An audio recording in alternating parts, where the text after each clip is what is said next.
ሰላትን ለመተው ሆን ብሎ ወስኖ የተወሰደሙ ይከፍራል።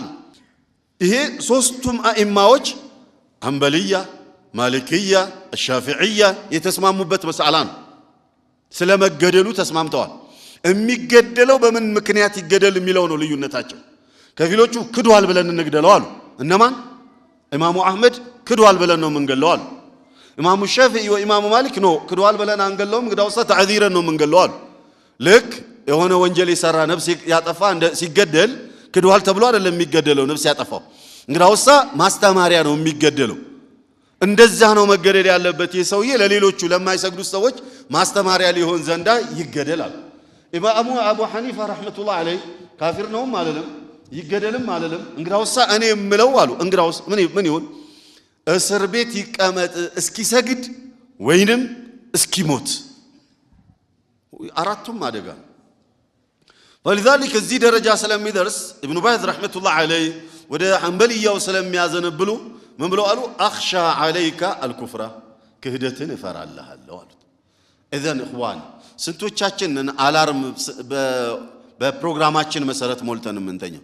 ስንቶቻችንን ልጆቻችንን ለትምህርት ቤት የምንቀሰቅሳቸው? ጎረምሳ ልጃገረድ ልጅ ለትምህርት ቤት ቀስቅሰን ቁርስ ሰተናቸው ቁርስ መስጠት አካባቢ ፈጅር ሰገድክ ብለን እንጠይቃለን። መጀመሪያ እኮ አዛን ተብሏል፣ እሱ ሰግዷል፣ መስጂድ ሄዶ መጥቷል፣ ለአኺሪ ምናምን ምንድነው ማተሮፍ 30 ደቂቃ ወር 20 ደቂቃ እኮ ልዩነት፣ ምንም ያን ያህል ልዩነት የለው።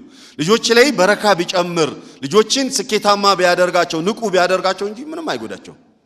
ልክ ከነሱ ሀያት የሆነ ነገር የሚቀንስባቸው ይመስል እንደዛ እናደርጋለንና ጊዜዋን ጠብቆ አለመስገድ፣ ዒሻ ፈጅር እስኪወጣ መጠበቅ፣ ፀሐይ እስክትወጣ መጠበቅ ነው አضاعوها የተባሉት።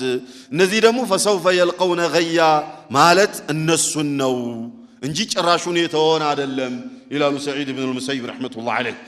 فمن مات وهو مصر على هذه الحاله በዚህ ማንነት ላይ ቀጥሎ የሞተ እንደሆነ ولم يتب وعده الله سبحانه وتعالى بغي توبت ያላደረገ እንደሆነ غي يعني وادي في جهنم እንደሚጠብቀው አላህ ፎክሮበታልና ሊጠነቀቅ ይገባል። ይሄ غي የሚባለው ምንድነው ያልክ እንደሆነ بعيد قعره خبيث طعمه ሸለቆነቱ እጅግ ጥልቅ የሆነ ጣዕሙ ደግሞ በጣም የከፋ የሆነ ነው።